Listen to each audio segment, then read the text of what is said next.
After becoming a guide maker in the Digimon community back in 2018, I have wondered whether or not Bandai knows about me and the things I do.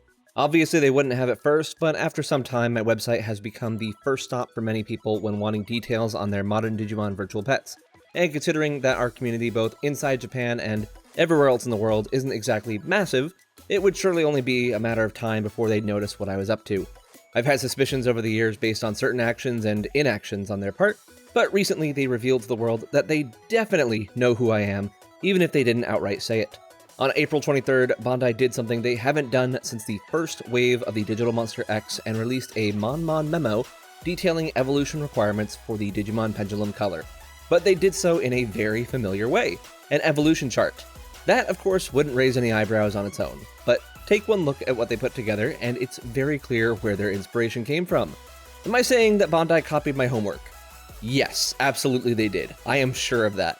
Am I saying they are wrong to do so? Well, honestly, I wish they would have just reached out to me directly so that we could do a collab together, but I think they're a little wary of me considering I've not been shy about criticism and other things.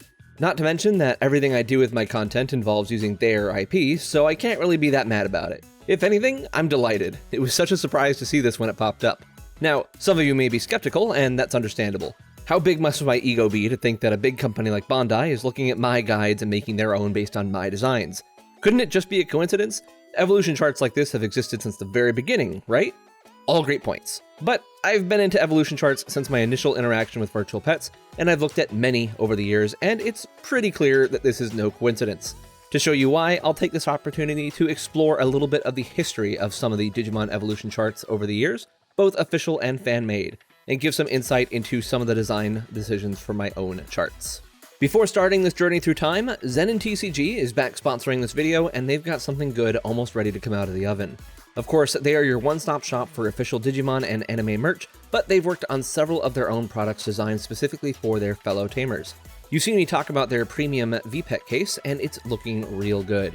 Inspired by the official cases of old, but with a completely new modern design featuring frosted bumpers, a crystal clear screen, and even a cutout to allow for easily charging the Digital Monster color without having to remove the entire case.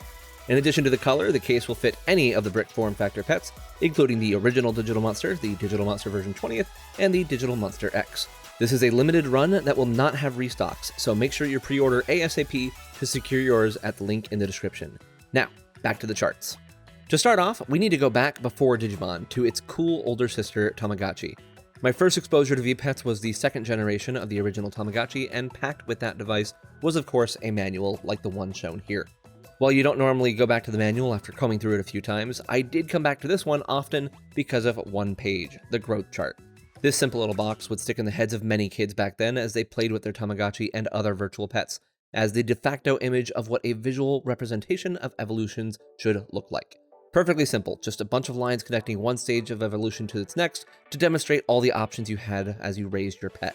Though of course, for all intents and purposes, as a stupid 8-year-old, the top half of this chart may well have not existed, as almost all of my runs ended in Takochi or Kusachi. But the potential for how my little alien could grow was exciting all the same. Moving on to Digimon, both the original Digital Monster and Digimon Pendulum toys had multiple evolution charts available, online and offline. They were pretty similar, so I'm just going to focus on the ones made for the Pendulum. First, the print guides. There were a few different tiny guidebooks made in Japan back in the day, and here we see the V-Jump one for Deep Sabers. This being a guidebook, of course, means more detail than what the manual provides, and here we see the use of different types of lines to indicate evolution options for each Digimon. Dashed for Gomamon, solid for Ganimon, and dotted for Shakomon. Since this chart was in black and white, it was a very logical choice and would be repeated for other black and white charts in the future. We also see big sprites inside of squares, a display method I chose to utilize for my own website as well. Another more complete chart would be shown in the Nightmare Soldiers guidebook, which of course they expected you to buy another book to get the whole story. This chart is in color, so no need for dashes and lines, and they also added requirement boxes to each line as well, another choice that I would choose to incorporate into my website. You're going to find that the Pendulum charts were my primary influence, which makes sense considering the Pendulum version 20th was my first guide. One thing I definitely differ from here though is the color choices. Who on earth thought Virus should be green? The online chart, on the other hand, did much better with the color choices, and this would be the primary inspiration for the way I would use color on my own charts. You may not realize it immediately, but for devices that feature attribute jogras, I use specific colors for each attribute on the chart, which this chart here is where I got that idea from. You may notice one key difference though, and that's with the data attribute. I opted not to use blue because of the inclusion of the free attribute on the Pen 20. It just felt more right to me to use blue there. Not only that, but I had one other major source of color inspiration from a non-VPET source, the Digibattle card game. I loved collecting these cards as a kid, and so the red, green, yellow cards corresponding with vaccine, data, and virus respectively was how my brain innately thought of those attributes. And strangely enough, green and yellow are used for the lines on this evolution chart, so green just screamed data to me. As for why I opted to stick with purple for virus instead of yellow, I just personally find yellow to be an unappealing color when it comes to web design, so purple seemed like the better choice. I would end up still using yellow of course, but as the secondary vaccine color instead, since it was a warm color with good contrast to red. I also made it possible to show the reference book artwork instead of sprites if people preferred the chart to look more like this one that we're seeing here. There is also a different version of this chart that, as far as I could find, was used for the Bandai Asia releases outside Japan, and this one uses the elbow connectors that I favor for my own charts. After the Pendulum, there would be several charts made for various pets, like this one for the Pendulum X that continued with the elbow connectors, this Excel one that featured no connectors, this mini one that had incredibly unhelpful arrows, and this Digivice IC one that decided hexagons were the bestigons. When it came time for the modern era of VPETs though, Bandai didn't really think too far outside the box and would ultimately just release the evolution requirements for the Digital Monster version 20th and Digimon Pendulum version 20th on Twitter, with no special flair behind them as shown on the right here. They did eventually release the art books though, which would reuse the dotted and dashed lines along with a few other styles to indicate separation. The same chart types were used for the Digital Monster X, though using colored lines instead of dots and dashes like we see with the previous ones, and the official requirements were actually never revealed for anything but the first wave of the X devices.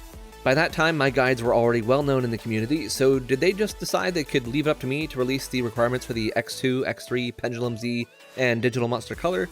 That's probably just me being paranoid, but it does almost seem more likely now than it did back then. The Vital Bracelet, though, would see the return of charts built right into the companion app, though vertically laid out to better accommodate phones. Talking about unofficial charts, the guide I used for my Digital Monster version 20th back before the release of the Pen 20 was set up by Link Wrighton using Google Sheets. It was laid out in a very clear and simple format, easy to follow, and was a major source of inspiration for me with the guide I would eventually create. Even in the limited format of a spreadsheet, you can see how they tried to follow a very traditional chart style for the most user-friendly experience. Sinobali, who you may know as a very talented artist in the community, also put together a few nice charts for the DM20, like this one right here. You also can't talk about VPET guides without mentioning Nihoko, one of the best sites out there for several classic and modern Digimon VPETs. For their charts, they use an HTML table approach that is simple and effective, opting to identify next forms using letters and numbers as opposed to connecting lines. They also use the red, green, yellow scheme for the attributes as well as gray for the free attribute, though their yellow is a much darker and more appealing yellow. I wonder if they were also influenced by the original Digital Monster card game for their color choices. And that brings us to my own site. Almost. I jumped into guide making following the release of the Digimon Pendulum version 20th, which involved a lot of research on my own and a lot of collaboration with other people to collect their results as well. I created this spreadsheet to collect the data, which as mentioned was inspired by Link Wrighton's spreadsheet, though with a healthy dose of my own design preferences. You'll immediately see that the colors for vaccine data, virus, and free were utilized from the start, and how I would use colors in blank cells to simulate a connection. The nice thing about it being a Google Sheet was that people could comment their results, and I'd be able to quickly update the sheet based on those comments.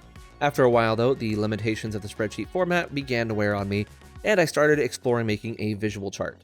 I started with Google Drawings, which is honestly a really great tool for making charts, but what I really wanted was to be able to interact with the chart, not just have a single image.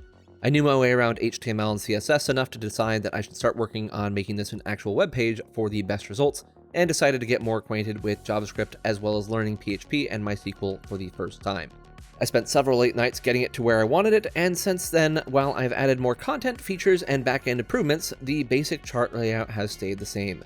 Squares with elbow connectors, large sprites at the forefront with the option for artwork if people prefer, with bold colors being used for the chart itself and requirement boxes using sprites and text from the actual device.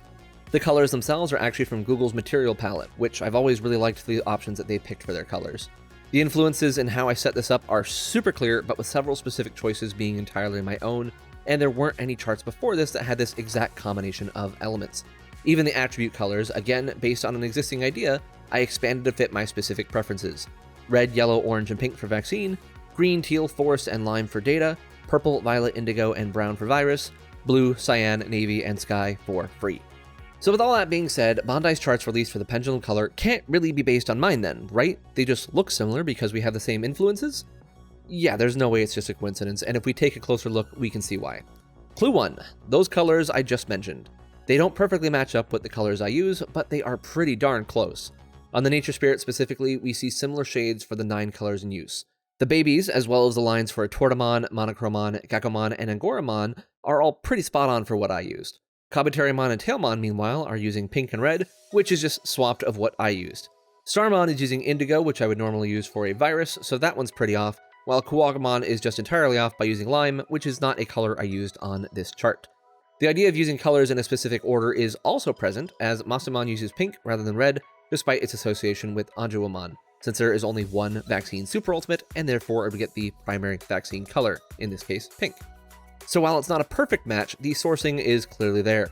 There's another explicit parallel in Deep Savers, where Ikakumon and Zudomon are both yellow, despite being the first to appear on their chart. Rukamon and Waymon appear first in the code, so they got the red designation on my chart, but on Bandai's chart, Ikakumon and Zudomon are in the first position, but are still shown with yellow as their color. Worth noting is that both Grand Kuwagamon and Vikemon are free types, but Bandai still decided to color them with their tier line, rather than use a color to denote them as free. They deviate on Deep Savers from there though, with Sealamon specifically being colored in an unexpected way with red, and they decided the guest star line should just stick with orange like Angoramon used on Nature Spirits. Still close overall though. Nightmare Soldiers doesn't really have anything different to talk about, so that's enough regarding the colors. On to clue 2, the lines. Elbow connectors are of course nothing new. I consider them to be a pretty obvious design choice here, and Bandai has used them as well in the past. What's very suspect though, and is the main thing that sticks out to me as irrefutable proof that they reference my charts, is the way I use a vertical line, with all the different colors coming into it, with one line going out when there are multiple possible requirements. This specific style is pretty uniquely me, and while similar things may have been used in the past, this is completely identical to the way I chose to represent it. The last clue is how they chose to represent requirements. This one on its own I wouldn't see as an indicator of using my layout, but with the others at play it sure seems possible. But I could also see it as just a logical method for laying things out. In the past when they have done requirements inline in the chart, which was not often by the way, they weren't side by side, nor were Joggers requirements explicitly listed like this. I can't really say the colored Joggers attributes were lifted from me though, as those attribute abbreviations are used on the device itself or even colored the same way. Still, all things combined, it certainly does come together like my chart did. There's definitely a few things that are unique to Bandai that I'll point out as well, with the positives being the egg being part of a chart as well as the background used. I normally keep my eggs listed at the top of the chart in a title div rather than within the chart itself, and the background being the circuits in the pendulum box is such a nice touch. Though one I won't be implementing anytime soon, as I feel the gray gradient I use offers the best viewability for my chart specifically. They also relegate a lot of information to the little box in the lower left, some of which is understandable since there are too many words to put in a chart. I rely on people clicking on the Digimon and using the FAQ to get the full story, though things like unlocking slots and indicating that there is a requirement to fulfill battles, I think look better in the chart itself. Of course, I'm also a bigger fan of visually representing the number of care mistakes and effort hearts needed, but nothing's wrong with using numbers like they did either, as I think it's important to have the numbers plainly written somewhere. I just have the luxury of using them in the pop-up details card, since mine is a website and not an image. So yeah, it's pretty clear someone at Bandai was taking a peek at my work when creating this thing, and honestly, I love that so much. The fact that I've been able to put enough work into this that it could be noticed by the brand themselves is phenomenal. I'm appreciative that I can make something like this in the first place, and that it can be widely used as a resource for fans and Bandai staff alike. But Bandai, if you are listening, hit me up. I'd love to see what we can create together. That'll do it for now though. Hopefully this was an enjoyable look at a little bit of history of charts, my own process, and my being used as an unexpected inspiration for someone at Bandai. Do any of you have a history of staring at Digimon charts, unofficial or fan-made from the past 2.5 decades?